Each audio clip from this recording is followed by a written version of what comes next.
It is also the case that if we are understimulated, if we are not using our intelligence and particularly our problem solving abilities sufficiently, we suffer. It is true. Some people are natural problem solvers, but most anyone can sharpen their problem solving skills with a little effort, with practice. As the quote says, practice makes a man perfect and a woman for that matter. And students and teachers, if we practice problem solving skills within our classroom, with our students, within our colleagues, our peers, I think it can be learned also. Thank you. Thank you, ma'am, for elaborating on this part. Next question is for Shilpa, ma'am. Can problem solving be taught and practiced with children? Yeah. Yes. The question is, first of all, a very good question. And taking the thread ahead from what Nisha ma'am has already said, that yes, problem solving is an inherent quality. We all are academicians, and somewhere we have to develop this problem solving skills in the students too. So to develop such skills, this is one of the 21st century skills which is now required for every student. So we have to have some activities in the school which will help them in developing these activities. So can we not have design thinking, giving them a problem statement, telling them to think over the problem statement, making them think in groups, and then telling them to cover the entire aspect of this problem very clearly, by first identifying the problem, then thinking about ways of resolving this issue, and then coming towards some conclusion. So this can be a systematic study, and yes, it should be a guided study, so where a teacher is the mentor who can guide the students to develop the design thinking techniques, and in then gradually we can carry it forward, and then finally we will see that the children have started thinking, because thinking is very, very important. And what we have observed is the students which come to us in our schools, they are from very, very good families, and they do not have to struggle for anything. And the thinking abilities will develop only if you have to struggle. And what type of struggle can we give them? Then we can give them some case-based studies, as CBSE has already introduced case-based studies in the curriculum and in the papers, the exam papers also. We give them case-based questions. So why not give them such type of exposure where they will start thinking on something? At least that the schools can do. And then giving them the techniques, the right methodology of how they have to think, the right channel can be provided, and in such way we can groom them to develop some solutions to some problems. For example, one of the schools in Chennai, so no, not in Chennai, in Bangalore, they were actually studying, looking at why there is a traffic, in particular zone of Bangalore, why there is always traffic. And then over the time they found out the solution to some of the problems which they faced, which they actually saw, which they actually observed. They also observed that the traffic police was using a whistle for almost more than 1500 times in a day, which is actually not good for his lungs. So these children have developed a chip, a hand band which has a chip, and every time the traffic police wants to whistle, he has to just touch the chip, and the whistling sound will come. So in this way, somewhere they have resolved the issue. So I think you have to just give them the task and develop, that they need to just develop the thinking way. We need to help them to design their thinking, and I think children can be very, very good problem solvers. Thank you. I think they need to be motivated, encouraged in the right direction. And for the attendees, we want to give one more information. At the end, we will be giving you chance to interact with us, whatever suggestion you want to give, whatever the points, relevant points you want to give, and whatever question if you want to ask with our panelists, you can interact with them as well. So at the last, we will be giving a chance to everyone. Next question is again for Nisha ma'am. How important is it to reach problem solving? What is the role of problem solvers in problem solving? Nisha ma'am. Yeah, thank you very much for the question, Sushilji. I think it's a very good question, and we should think about what is the role of problem solvers. So, firstly, I think let us start thinking about 21st century in which we are right now, or our students will embrace in the future. The 21st century is about new challenges and problems which require a new set of skills.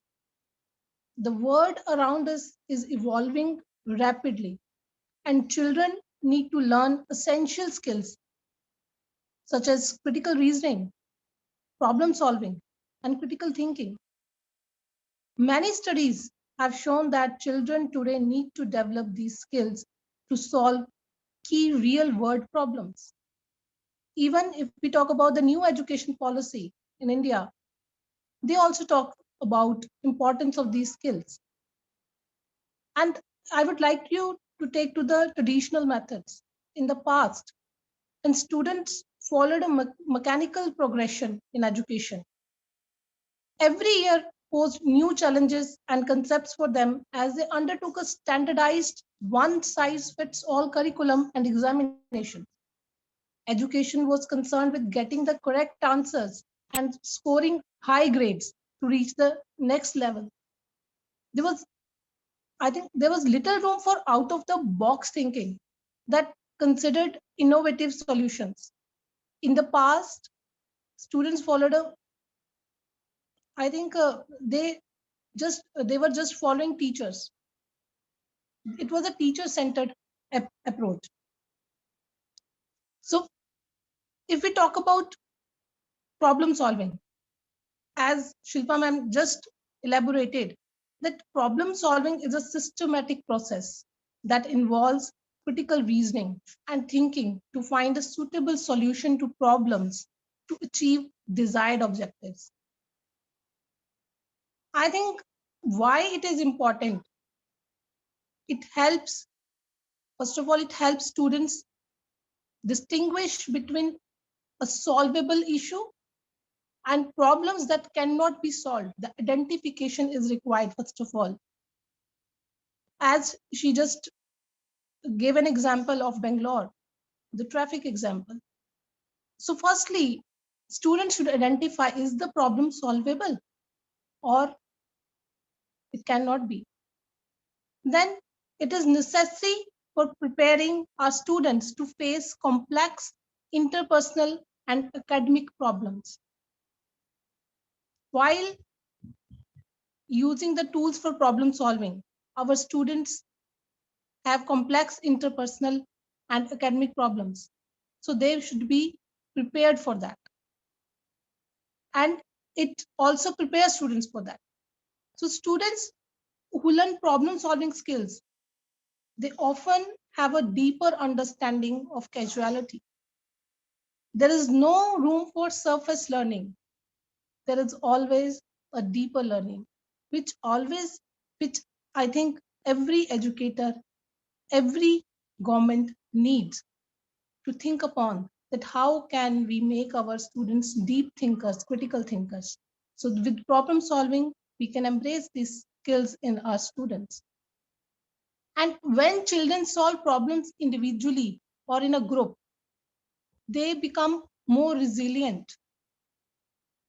We talk about that we should be resilient as a teachers. We practice that.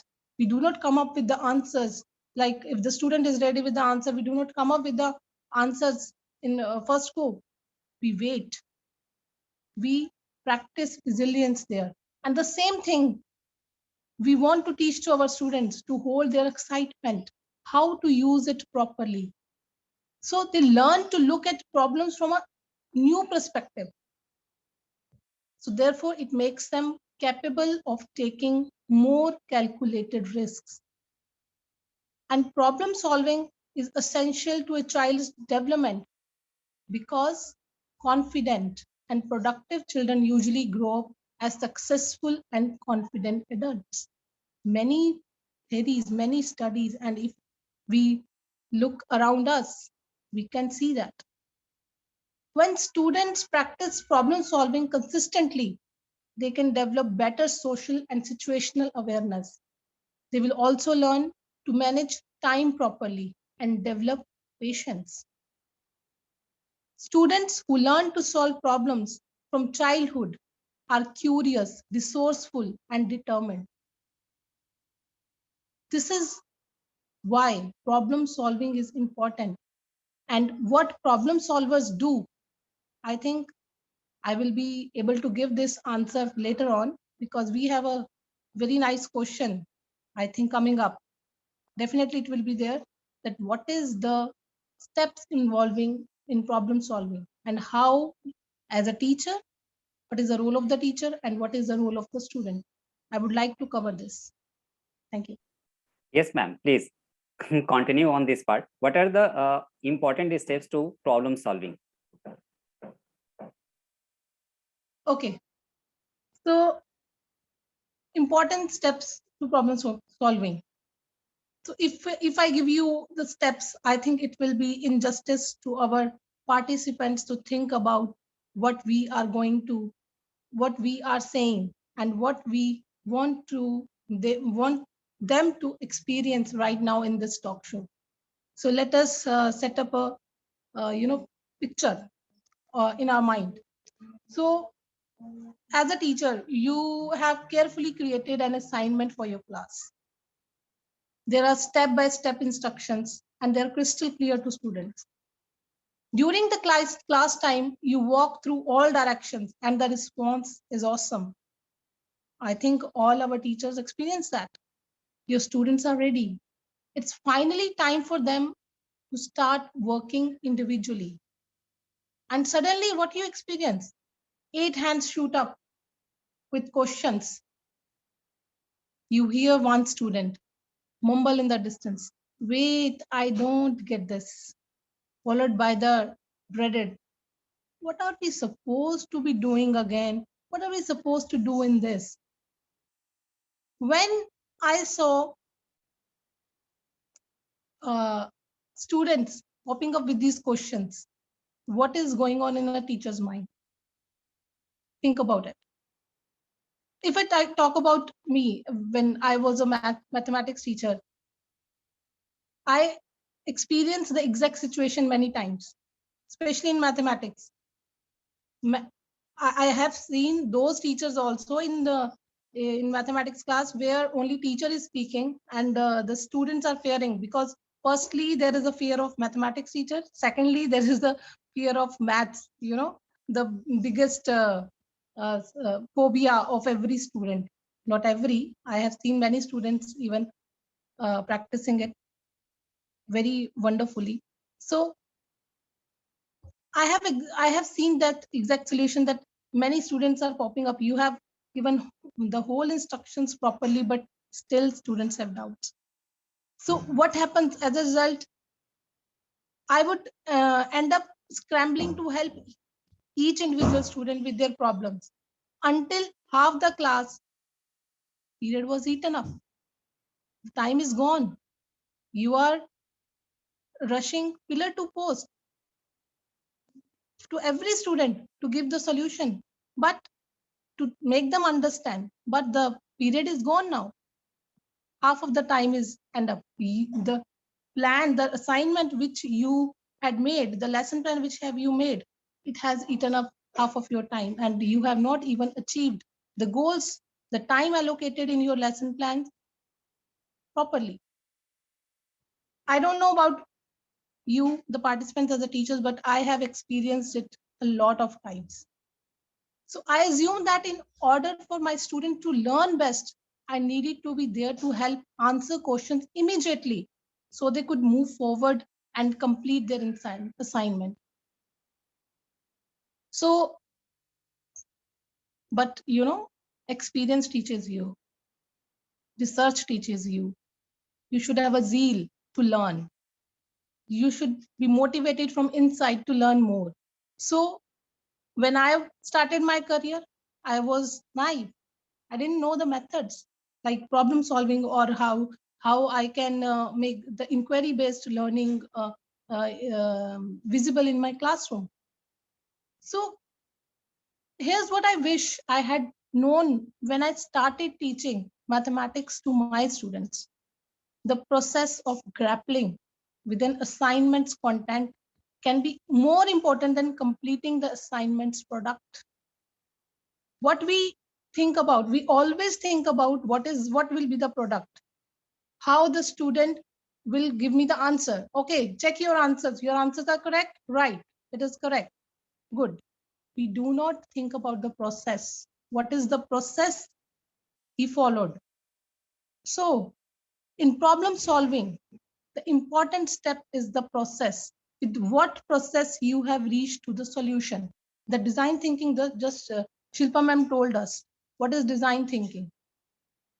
It is a systematic process in which you firstly identify a problem or what you want to solve. As in our previous sessions, we talked about apps. We talked about making bird baths. So the problem was there, and we identified what can be the solutions. There can be many solutions. So I think the first of all, if I knew that I can teach my students how the content of the assignments, the process of the assignment to do an assignment is important instead of product, I would have a better teacher at that time. So that said, not every student knows how to grapple, as Shilpa ma'am told you, to struggle in order to get that aha moment. We talk about aha moments, how we create those aha moments that are not possible if we do not struggle, if we do not grapple. And students, we as a teacher have to make them learn how to grapple or struggle independently to create that aha moment in their academic journey. How we as a teacher can do that, that is, I think, most essential.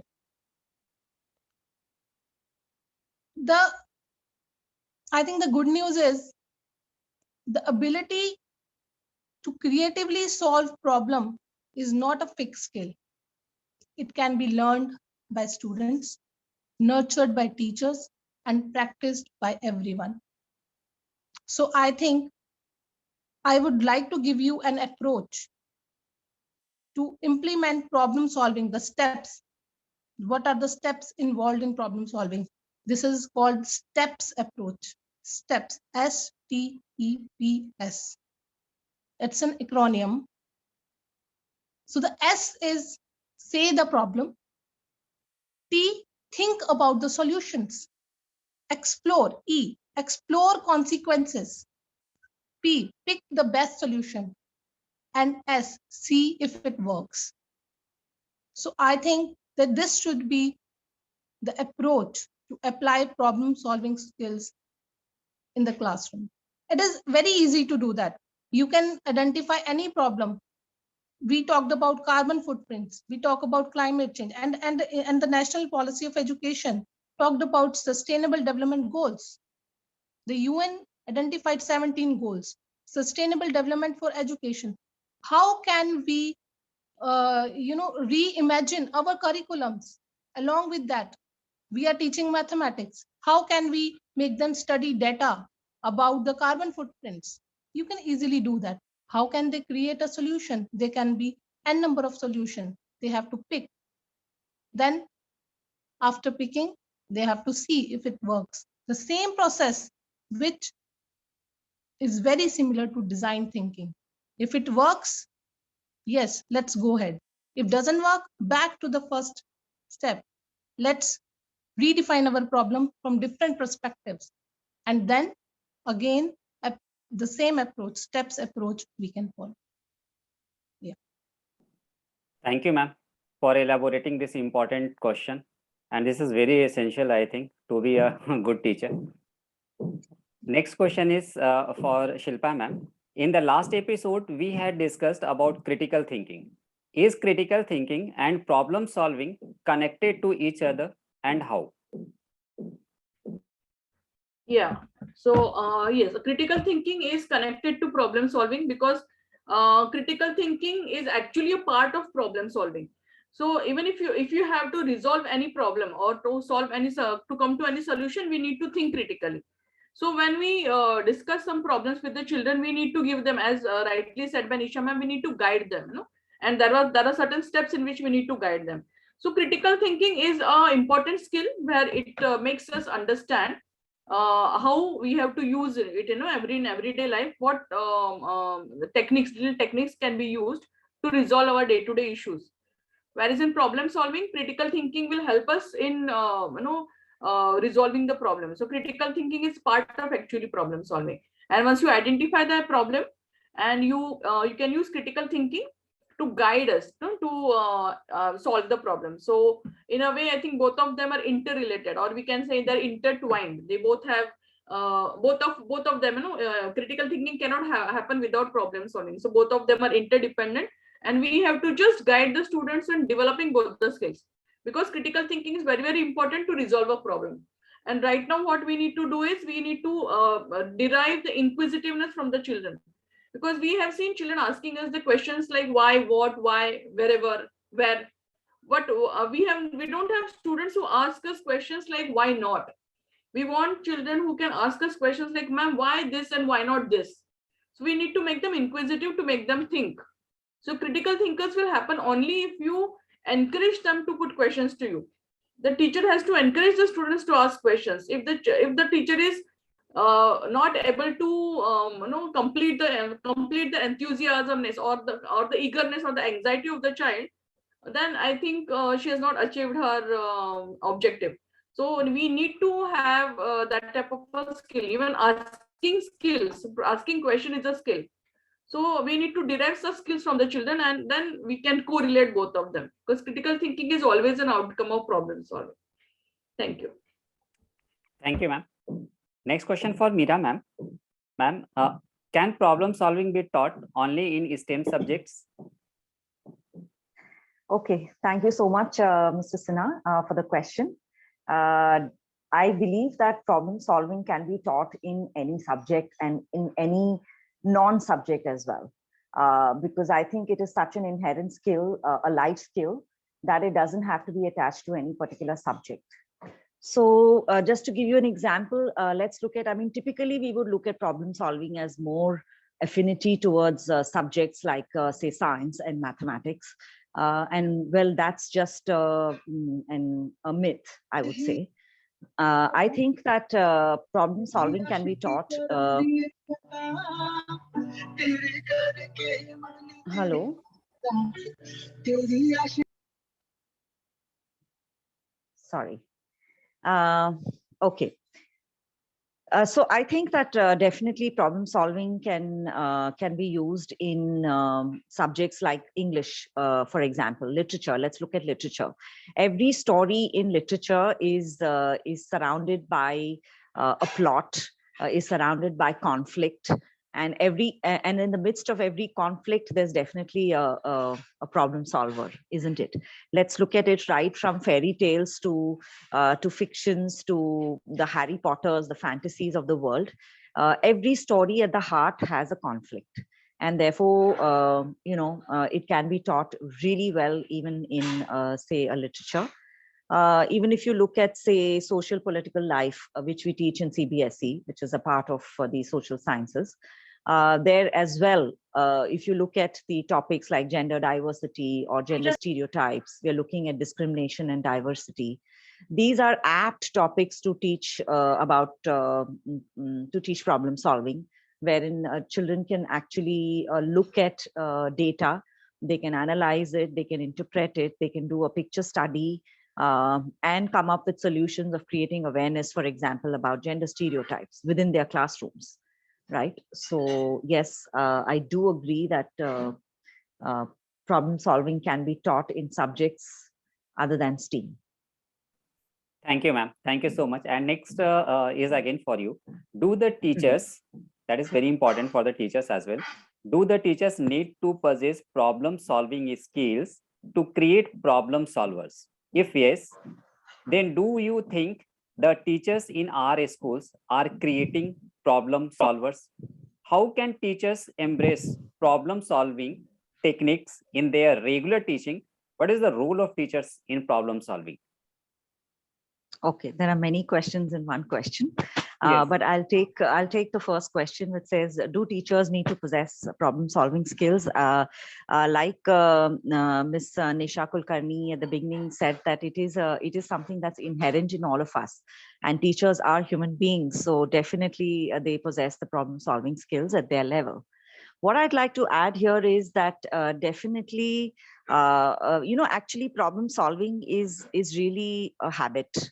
It's a culture, okay, and it's deep rooted in your culture, because as we have grown up, we've grown up with our parents telling us what to do at many times, right? At all times, in fact. Very rarely do parents want us to make mistakes, right? And we see that culture, growing into us. And as we become teachers, we also believe that, if there is a problem, I have to solve it. So, a teacher really needs to step out of that attitude, and definitely she will be able to inculcate the problem solving habits. I think that Ms. Nisha Kulkarni has very beautifully spoken about resilience. She's spoken about, how a teacher can be resilient and see children grappling with the problem and not jumping into it with a solution. So yes, teachers can become creative problem solvers, and they can develop this culture in their classrooms. And they can embrace problem solving techniques in their regular teaching. Design thinking is something that Ms. Shilpa has been talking about. And there are several other strategies that can be used, which I think is another question, if I'm not wrong, Mr. Sinha. And I will talk about it at that point. Okay, fine, ma'am. Thank you. The next question is again for you. Children are sometimes better problem solvers than adults. Oh, yes, this is one of my favorite questions. Yes. So yes, I do agree completely that children are better problem solvers. And when I say children, I mean even toddlers to preschoolers to, as we grow into adults, we are actually not as good as them. And here, let me give you an example. I'm not sure how many of you have heard about the spaghetti marshmallows challenge. Okay, so let me give you a little brief on the spaghetti marshmallows challenge. So this is a very famous challenge. If you on Google, if you just type these words, you will get the challenge. This is a challenge which was used by a lot of corporates, and basically the challenge is about building a tallest tower using spaghetti sticks and a marshmallow. So what everybody gets is they get 20 sticks of spaghetti, they get one marshmallow, they get 1 yard of string and 1 yard of tape. And within 18 minutes, they have to build the tallest tower, right? So that's really the task. And this task has been given to CEOs, it has been given to architects, engineers, business graduates, and kindergartners. And guess what? Guess who won the challenge? The challenge is won by the kindergartners. And here's where I make my point that actually children are better problem solvers because what they did with this task was brilliant, right? They thought out of the box. They did not jockey around for power like adults do. They did not fear to fail. Okay, they were not worried about failing, and so they kept trying, they kept prototyping, and finally they cracked it. And just to let you know what they did was they started with the marshmallow on the top of the tower versus all the others who built the spaghetti tower and then placed the marshmallow and then had the oh-ho movement instead of the ta-da movement. Yeah. So I do believe that children are really amazing problem solvers because they have the right attitude. They are fearless and they are not scared to experiment. So yes, they are better problem solvers. Thank you, ma'am. And it is said like experience is bad replacement of IQ. Once once we get older, we start using our experience rather than IQ. And Right. because kindergarten and students, they don't have experience, so they always use their IQ. Absolutely. Thank you, ma'am. Yes. And again, the Thank next you. question is for you. How can we Okay. build the culture of problem solving in our day-to-day classroom transactions? What strategies teachers can use to infuse problem solving in teaching and learning process? Right. So I think, like I said, thinking is very much part of our culture. And culture has a huge influence to shape the way we think, isn't it? So it depends on how we have been brought up, and in what environments have we been brought up.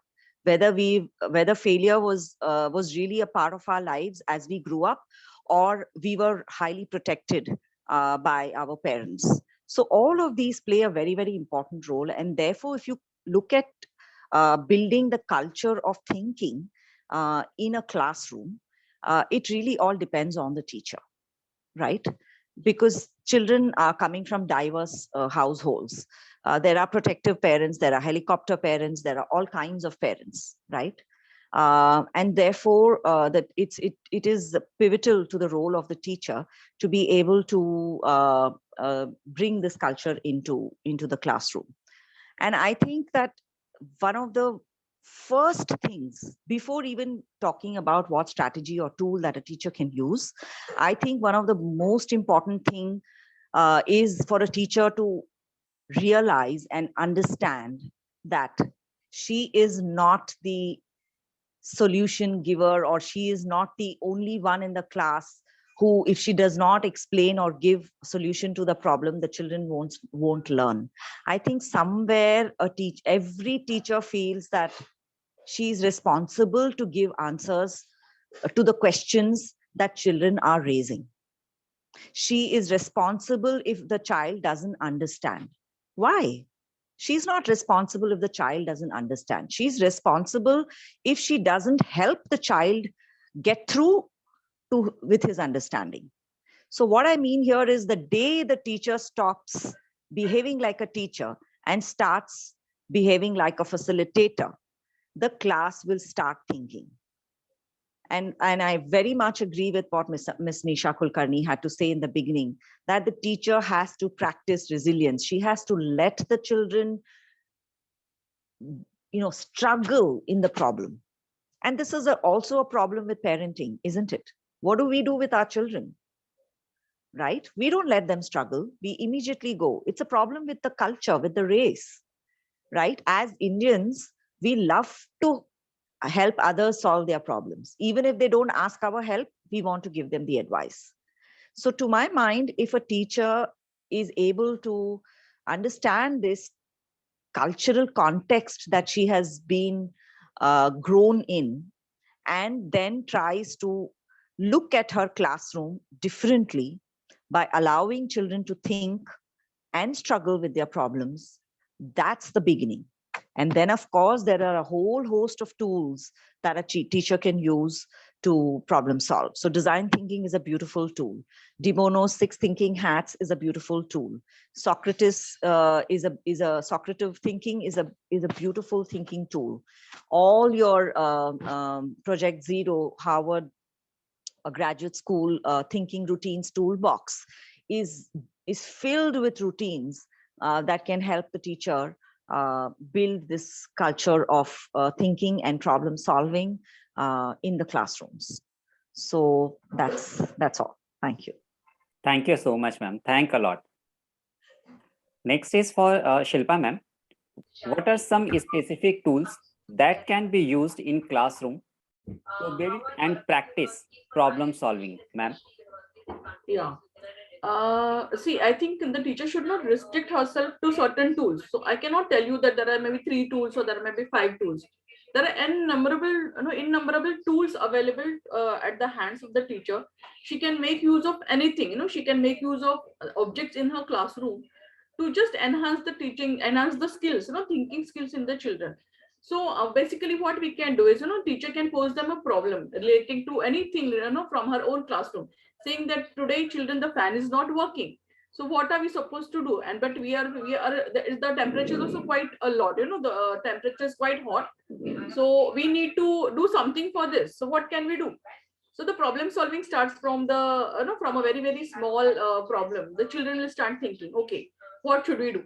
So someone will suggest that, okay, can we have a paper fan? Someone can suggest, okay, we have lots of newspapers in the library. We can bring those newspaper and then we can use them to air each other.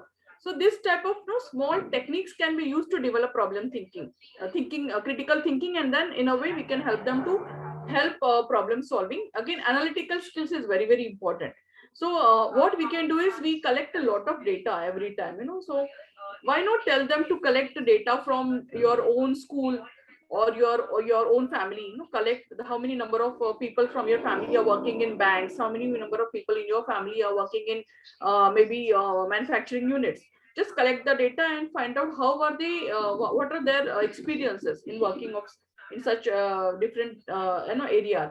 So, and after coming together, coming and bringing the data together in the class, they can very well analyze it, analyze this the data collected.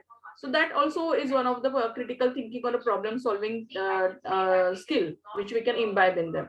So lots of things can be done. Analytical skills can be developed. Decision making skills can be developed.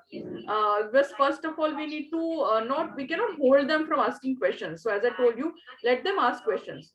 And let them ask wrong questions. Why not? Even if they're asking you a wrong question, you should encourage them that, okay, though the question is wrong, they have every right to ask you the question. So I think by using different questioning techniques, analytical techniques, decision making techniques, giving them small problems at the beginning, and then overall, throughout her teaching journey, she can take them to the higher, more complex problems also later. So I think everything is in the hands of the teacher. She has to just make the right use of all the resources available with her, and we can develop such skills in our children. Thank you. Thank you, ma'am. Next question is for Nisha, ma'am. How can problem solving be assessed? What evidence can teachers collect to infer that problem solving is happening? How can we make problem solving visible in schools? Nisha, ma'am, please. Yeah, thank you for this question. And I think Shilpa ma'am has already covered a lot of part from this question, that what are the tools that can be used to develop problem solving, and how after that, how the teachers can infer, how can they be sure that the problem solving is happening, it is infusing in their classroom. So when the way she gave an example of pen, so we often see the behavioral problems in our classroom. So students are fighting with each other, or there are some conflicts. I think that is the start of problem solving. Give them that situation and tell them to identify their problem, what are the conflicts, how they can come up with the solutions. Okay, there can be this solution, or that solution. He does that, I do this. So this happened. So the systematic approach they can apply, the teacher can infuse a systematic approach there to develop that problem solving skill, and they can see how the students are applying it. Secondly, if I talk about the curriculum in India now, when it is reviving, the reforms are ongoing in the schools, we talk about competency based approach, competency based questions. So these questions, these are the tools, these are the strategies that can be infused within the curriculum to check whether the problem solving is happening in the classroom or not. Secondly, there can be project based learning. There can be projects. Do not focus on the short term goals, go for the long term goals. Maybe a project will take 6 months, maybe a project will take 3 months or 2 months. In our elementary class, if I talk about I just stumble upon that example which Meera ma'am just gave about the spaghetti and marshmallow challenge. So we used to do this STEM activity, which is called egg drop activity, in which the students have been given an egg, and they have been given few material. They can choose from the material, maybe a cotton, maybe a thread, anything they can use, and they have to drop the egg from a certain height, and their goal is to protect the egg from breaking. So how they will uh, find a solution to the problem? Here the solution is, the goal is to protect the egg. So what kind of thinking they will infuse? Okay, what I can do? Okay, should I reduce the height? Should I ask the teacher to reduce the height so that my egg is saved? Okay, I can provide some more cushion on the sides or on the base. Okay, what will happen if I'm dropping it from a certain height or at an angle? Will the side will hit first or the bottom will hit first? What will happen? This kind of thinking, this kind of problem solving, teachers can use. The small projects can be used to teach them and to see if the problem solving is happening. So I think the competency based approach and the project based learning approach is the best way to see to that problem solving is happening in a classroom or not. And one of the strategies which I like most is the, as everybody talked about, questioning. So there is 5 question technique. Why, the 5 whys to every problem. The first why, then dip deeper into the problem, dig deeper into the problem. Then the second why, more deeper. The whys, the chain of whys. The teacher asks the chain of whys. They induce the intensity to create questions within the mind of the children, to create more questions. So it depends upon the teacher also, that to identify what are the big questions. Sometimes the students have the ability to challenge teachers also. As Meera ma'am told you, you are not there to give answers to every question, but your role is to facilitate their learning, giving them the platforms to gain learning. What are the approaches to learning? And provide them the opportunities so that they can find the solution at their own. Your role is just to provide them the platform. Your role is just to facilitate it, that how you can think critically or how you can be a good problem solver.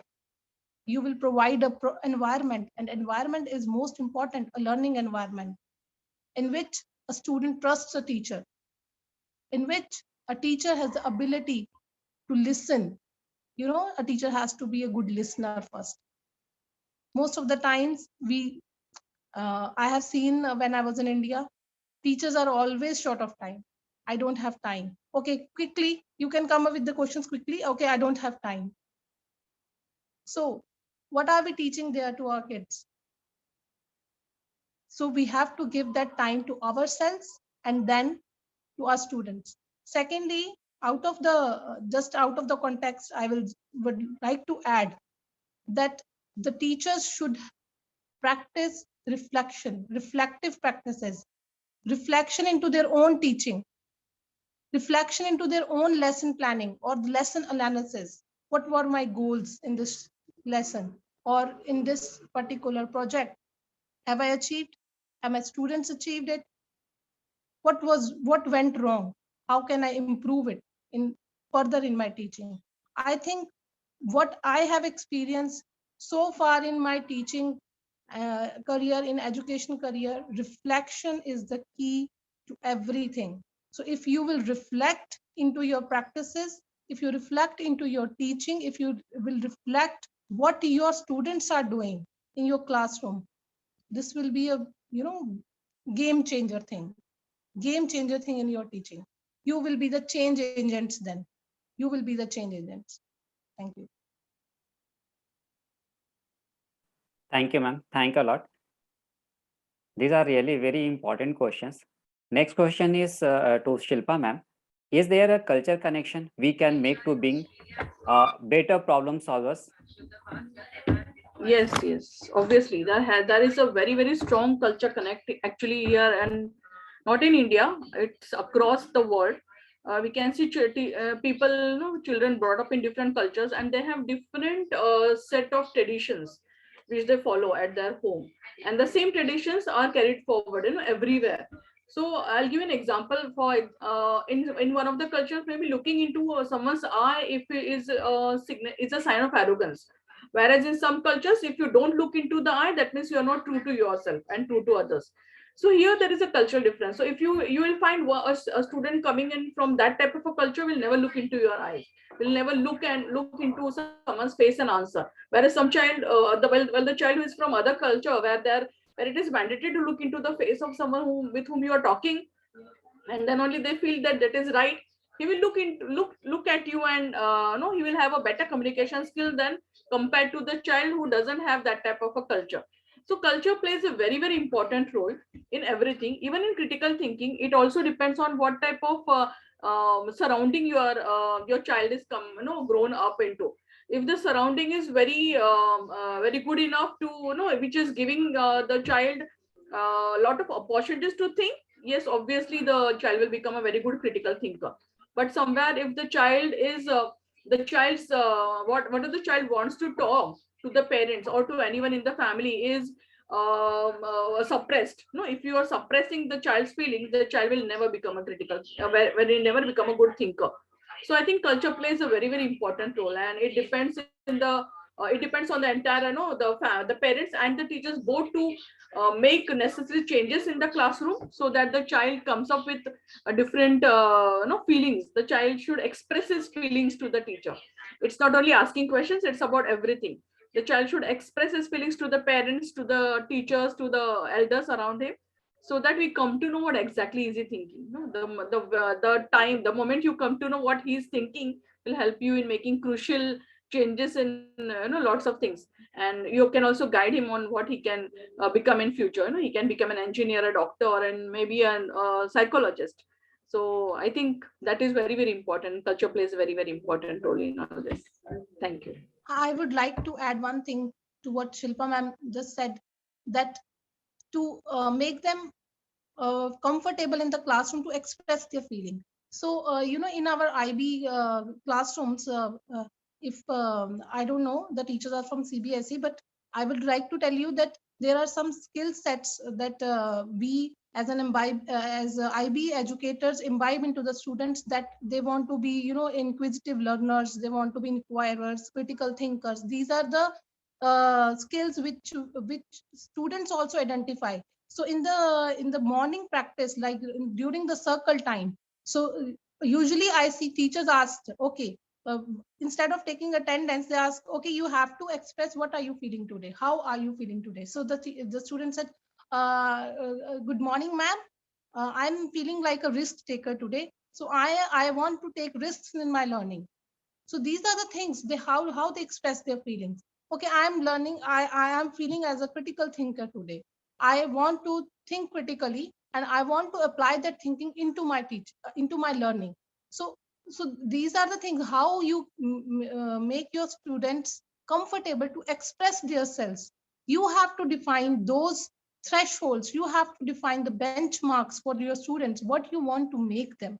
Then only they will be able to do that. If your goal is just to make them cram the things and just to write the answers in their answer sheets and you will check it, then they will become that. So it depends wholly upon the teacher how you facilitate their learning instead of teaching them. Thank you, ma'am. Meera ma'am want to say something, please, ma'am. Yeah.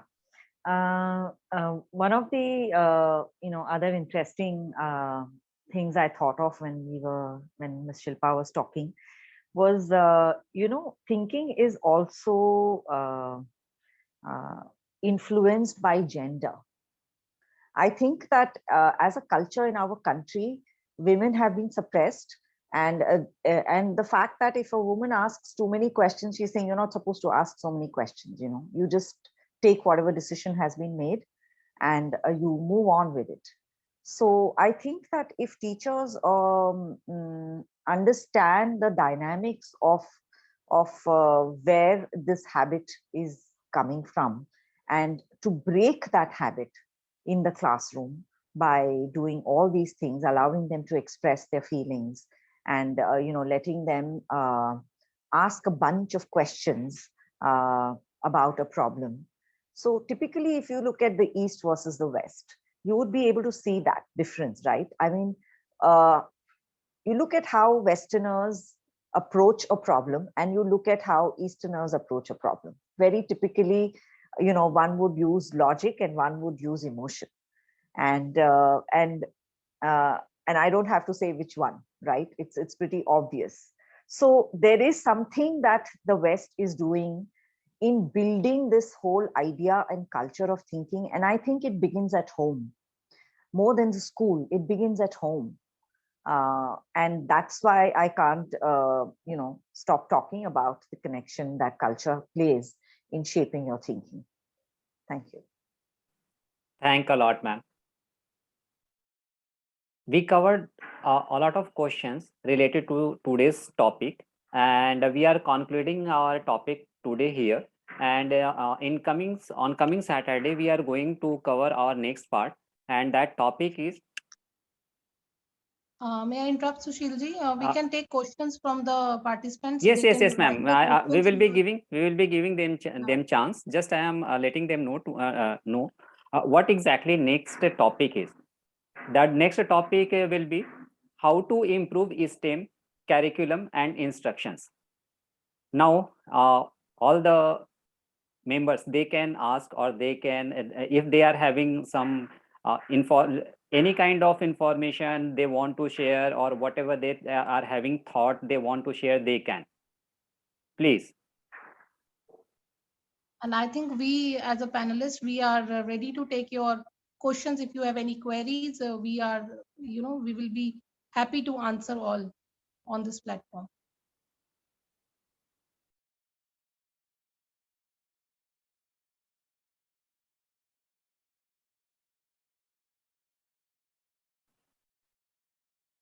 No one is there.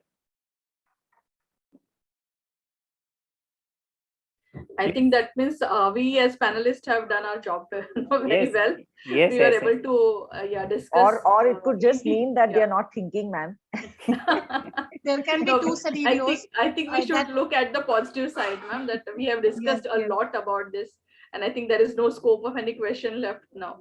So, Right. Yeah. Name of the school too. My name is Anju Singh and I'm from Lodha World School only. Ma'am is my mentor, ma'am is my guide, and we are working under her. And even in SST also, I'm finding that the kids are, whenever topic we give, so for example, if we are teaching pollution to them, if we are teaching them any topic related to history, so they are thinking that your kids, they are having actually knowledge as well as interest towards it to think over it. And they come up with their own, ideas. They come up with their own questions. Exactly, main thing. Ma'am, why has it happened? Why not this has happened this way? So it makes us so happy. They are thinking and they are trying to change something which they did not like. Yes. Yeah. Thank you very much.